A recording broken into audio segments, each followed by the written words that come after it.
Bonjour. Alors aujourd'hui, une petite réflexion sur le monde actuel, sur ce monde qui est censé avoir survécu à une pandémie qui en réalité ne s'est jamais terminée. Le virus circule toujours, mais personne ne s'en rend compte. Alors, ça n'est pas dramatique dans un certain sens, et dans un autre sens, c'est plus que dramatique, c'est tragique. Et je vais vous dire pourquoi. Parce que, aujourd'hui, pour la plupart des gens, une infection au Covid, ça peut être soit asymptomatique, donc les gens ne ressentent absolument rien. Ça peut être paucisymptomatique, c'est-à-dire qu'il y a quelques petits symptômes, un peu de mal de gorge, un peu de nez qui coule, enfin ça ressemble à un rhume.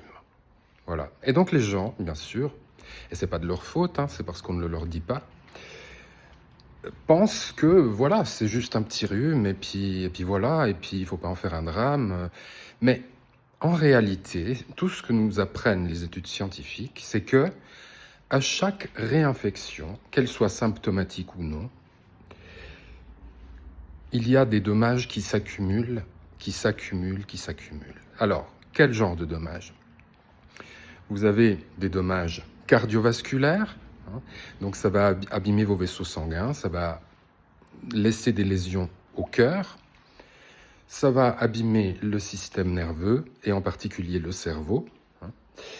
Donc ça peut accélérer un Alzheimer qui commence.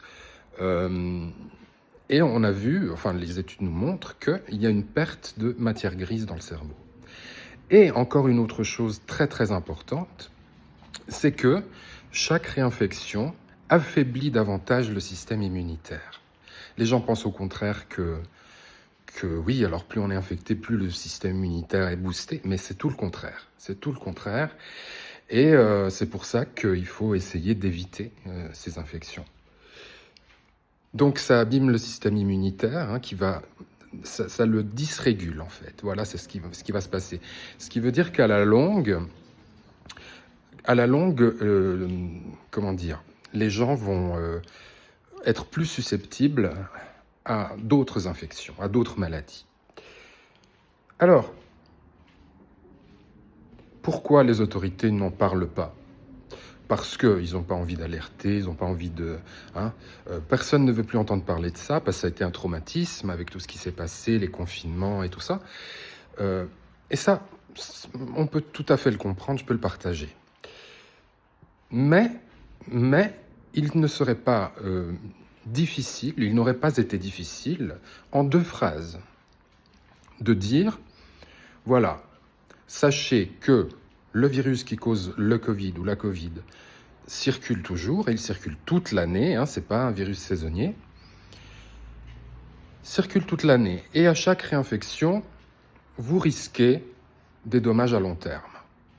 Si vous voulez vous protéger, on ne vous impose rien. Si vous voulez vous protéger, surveillez la qualité de l'air, c'est-à-dire munissez-vous d'un capteur de CO2. Attention à ne pas dépasser 800 ppm. Et dans les endroits bondés où on ne peut pas ouvrir les fenêtres, où il y a beaucoup de monde, portez un masque FFP2. De cette manière-là, vous pouvez éviter les infections. Et c'est ma pratique quotidienne. J'ai jamais attrapé, que je sache. J'aurais peut-être pu être asymptomatique, mais en tout cas, j'ai l'impression que je ne l'ai jamais attrapé. En l'ayant eu 5 ou 6 fois sous mon toit. Donc voilà. Mais toujours avec des précautions, avec les masques, avec la distance. Puis bon, la distance encore, vous savez, c'est quand vous êtes dans une pièce qui n'est pas aérée, les aérosols, ils circulent partout. Donc même si vous êtes à 5 mètres l'un de l'autre, ça ne veut pas dire que vous n'allez pas être infecté. Il y a du vent. Je crois que je vais fermer les fenêtres. Ce sera peut-être mieux. Voilà. Bon, ça c'est une chose.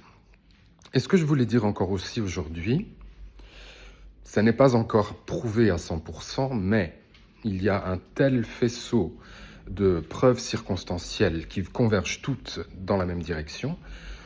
On peut affirmer de manière presque certaine que ce virus n'est pas un virus naturel. À commencer par le génome lui-même. Si on regarde le génome du virus, on remarque qu'il y a une particularité suspecte. Cette particularité, ça s'appelle un site de clivage par la furine, qui se trouve sur la protéine spike. Et pourquoi c'est suspect? Parce que le SARS-CoV-2, donc le virus qui cause la Covid, le SARS-CoV-2 fait partie des virus, de la famille de virus qui s'appelle les sarbecovirus. Et dans toute cette famille de virus, on n'a retrouvé nulle part, dans aucun autre virus de la même famille, un site de clivage par la furine. On n'en a pas trouvé.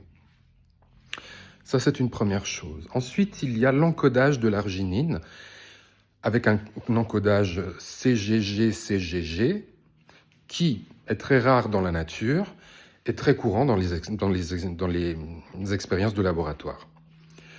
Et il y a d'autres détails de ce style-là. Ensuite, il y a toute l'histoire du laboratoire de Wuhan, de l'Institut de virologie de Wuhan, qui, on le sait, menait des études sur des virus de chauve-souris,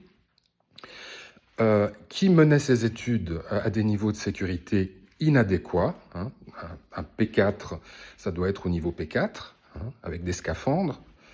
Et on sait qu'il maniait ces virus dangereux à un niveau P2. Et le niveau P2, c'est le même niveau de sécurité que vous avez dans un cabinet dentaire. Donc, disons, l'hypothèse la plus probable, c'est que justement, avec une protection insuffisante, en maniant ces virus, un laborantin se soit fait infecter, de manière symptomatique ou pas, et ensuite a propagé le virus en rentrant à la maison, en passant par le métro, etc., etc. Ensuite, il y a aussi quelque chose qui ne colle pas. Et ça, c'est tous les virologistes qui vous le disent. Enfin, tous, non, parce qu'il y en a certains qui n'ont pas envie d'admettre cette vérité. Mais enfin, les virologues, qui sont honnêtes, qui sont scientifiquement valables, vous disent qu'est-ce qu'ils vous disent? Qu'il n'est pas possible que ce virus ait été directement adapté à l'homme. Adapté à l'homme. Parce que normalement, ça prend du temps pour que le virus, en fait, apprenne à infecter l'homme. Et là, tout était déjà prédisposé, préconfiguré. Et c'est pour ça que ça a créé, que ce virus s'est propagé comme une traînée de poudre. En très peu de temps, il a infecté toute la planète. Voilà. Donc, en conclusion, ce qu'on peut dire, c'est que malheureusement, ces expériences continuent en laboratoire. C'est-à-dire qu'on prend des virus et on les rend transmissibles à l'homme. Il y a des expériences qui sont actuellement réalisées sur le virus de la grippe aviaire H5N1. Ils ont déjà construit, entre guillemets, un virus adapté à l'homme. Si ce virus s'échappe d'un laboratoire, on est de nouveau dans une catastrophe sanitaire qui risque d'être beaucoup plus grave que le Covid, puisque la mortalité est beaucoup plus élevée, entre 30 et 50%. Donc voilà. Il faudrait interdire, ça s'appelle des recherches de gain de fonction. Il faudrait pouvoir interdire ce genre de recherche. Ça ne sert à rien. Ça ne sert à rien. Le prétexte, c'est que oui, comme ça, on peut anticiper une pandémie, on peut rechercher des traitements. Mais pourquoi est-ce qu'on va inventer quelque chose que la nature n'a pas elle-même produit? C'est complètement absurde. Voilà, merci.